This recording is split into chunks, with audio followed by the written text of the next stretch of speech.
Korps Lalu Lintas Polri resmi meluncurkan sistem tilang elektronik atau Electronic Traffic Law Enforcement (ETLE) secara nasional. Dalam peluncuran program tilang elektronik pada Selasa pagi, Kapolri Jenderal Listio Sigit Prabowo menyebut bahwa program tilang elektronik ini mendapat perhatian khusus dari Presiden, terutama dalam penggunaan teknologi digital.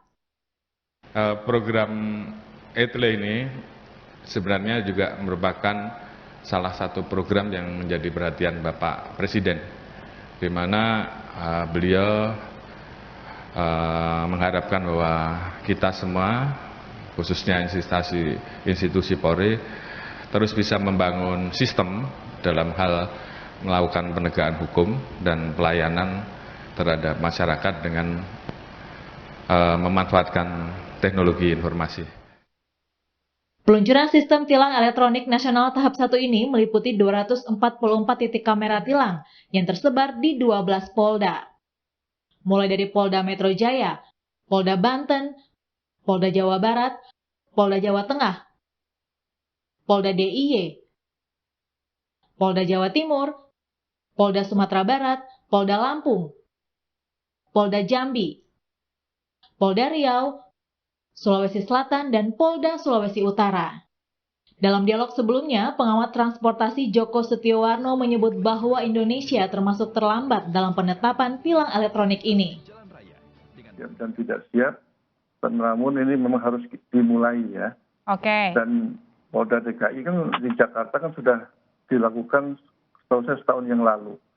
Tahun lalu wajarlah kalau DKI punya titik yang cukup banyak kameranya, kan memang itu juga ditunjang oleh Pemda DKI yang punya anggaran cukup tinggi dibandingkan di daerah-daerah.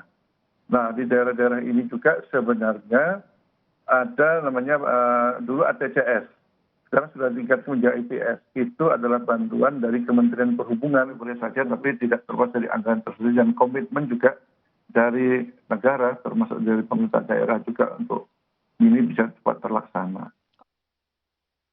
Khusus untuk wilayah Jakarta dan sekitarnya, Polda Metro Jaya menambahkan 41 titik kamera baru tilang elektronik. Warga dihimbau mematuhi aturan lalu lintas bila tidak ingin didenda. Denda terbesar yakni Rp750.000 dari pelanggaran mengemudi sambil berponsel. Lalu denda sebesar Rp500.000 dikenakan bagi pelanggar rambu-rambu lalu lintas, menggunakan nomor palsu, lalu memasuki jalur Transjakarta serta melawan arus. Kategori berikutnya, denda sebesar Rp250.000 bagi pengendara yang tidak mengenakan sabuk pengaman dan juga tidak menggunakan helm. Setidaknya ada beberapa kategori pelanggaran tilang elektronik dengan besaran denda yang beragam, mulai dari Rp250.000 hingga Rp750.000. Diharapkan dengan pemberlakuan tilang elektronik ini, masyarakat pun mau tidak mau akan beradaptasi dan bisa lebih tertib dalam berlalu lintas. Tim Liputan Kompas TV.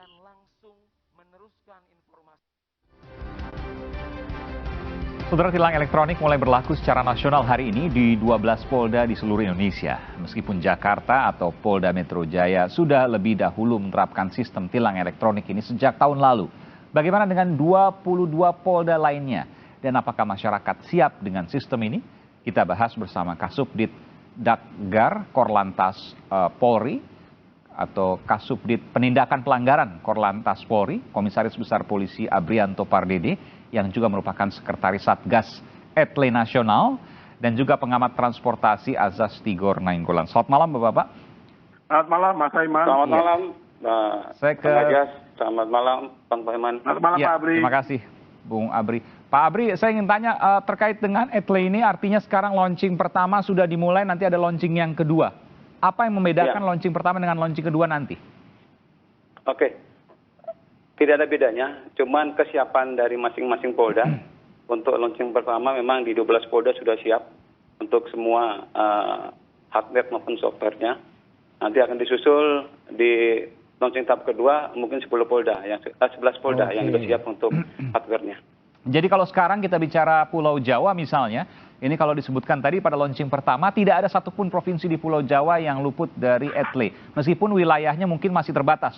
Betul demikian Pak Abri ya? Betul. Jadi kalau bicara misalnya, kan yang paling banyak digunakan tol misalnya. tol lintas Jawa, ada tol juga kemudian di Jabodetabek. Itu apakah semuanya juga akan tercover, akan terliput oleh kamera etle ini? Nanti ke depan, untuk ke depannya Polda Metro Jaya akan bersama dengan Jasa Marga untuk pemasangan di tol. Oh, luar biasa. Jadi betul-betul nanti konsep dari polisi lalu lintas tanpa menilang itu akan diberlakukan? Ya.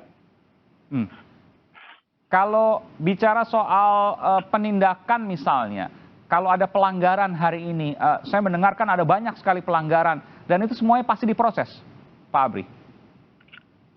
Jadi memang pada saat sekarang ini kita melakukan penindakan atau verifikasi terhadap kendaraan yang tertangkap kamera itu sebanyak 1.000 sampai 2.000. Oke. Nah, namun dalam pelaksanaan penindakannya kita benar-benar memverifikasi apakah sudah masuk syarat-syarat tersebut atau belum. Contohnya gambar yang tercapture itu apakah benar kalau dia melanggar handphone, apa benar terlihat handphonenya jelas atau tidak. Ketika dia tidak jelas, berarti kita edit atau kita batalkan, kita crop. Jadi kita memilih yang benar-benar alat buktinya atau barang bukti yang akan kita tunjukkan itu valid.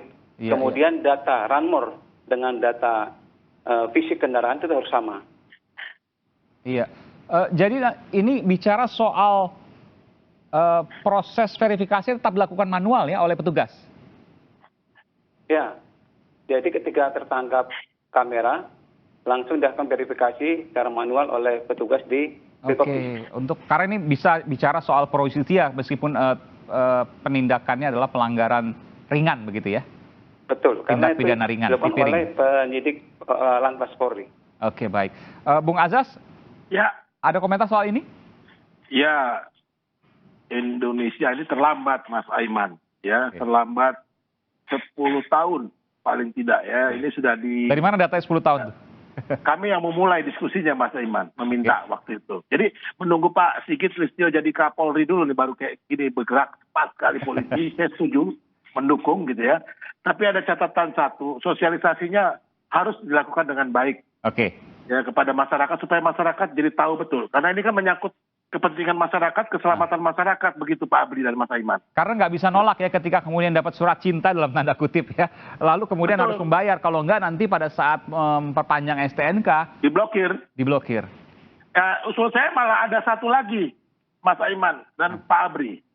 Itu ditambahkan aja nanti dengan rekening banknya pemilik kendaraan. Jadi kalau dia ditilang betul langsung debit gitu loh. Oke, jadi polisi bisa langsung debit gitu maksudnya? Iya, jadi nggak usah, kalau kita bangun teknologi jangan cuma untuk 1-2 tahun, ya harus 10 tahun. Tapi memang ada contohnya di luar negeri? Oh ya belum, justru kita harus bikin Mas. Kenapa harus contoh dari luar negeri kan? Tapi nanti banyak kemudian ada, ini pelanggarannya aja belum tentu kemudian diterima oleh pelanggar. Lalu kemudian sudah didebet uangnya dari rekening bank. Tentu ini masalahnya lebih panjang ini. Enggak, secara hukum bisa langsung. Biasa kok kita debit kok, ya kan? Dengan bank, dengan tanda tangan, kesepakatan perjanjian kerjasamanya. Nggak ada masalah gitu loh. Jadi langsung ketika salah, ada buktinya, langsung terdebet otomatis dari rekening si pelanggar? Langsung, saya justru sudah usul ini sejak lama. Debit baik. Itu terus juga parkirnya elektronik, ya bayar di depan, jadi tertib semuanya Mas. Nanti saya akan tanyakan kepada Bung Abri, selepas jeda saya akan segera kembali soal ini. Ada usulan bagaimana ketika ini menurut Bung Azas nanggung, karena hanya diberikan surat, kalau seandainya mau bayar, dia selesai, kalau tidak bayar nanti pada saat perpanjang STNK diblokir. Kenapa nggak sekalian misalnya langsung mendebet rekening yang bersangkutan, meskipun kan yang pakai mobil belum tentu pemilik mobilnya. Saya akan segera kembali saat lagi, tetap bersama kami di Sapa Indonesia Malam.